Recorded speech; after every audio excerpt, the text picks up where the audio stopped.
दाइ यस्तो हुँदो रहेछ लाइफमा होइन होइन दाइ सुन्नु न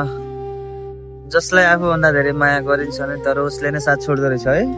होइन दाइ हजुरको लाइफमा नि त्यस्तै भएको रहेछ है दाइको नि माया गर्यो उसैले साथ छोड्छ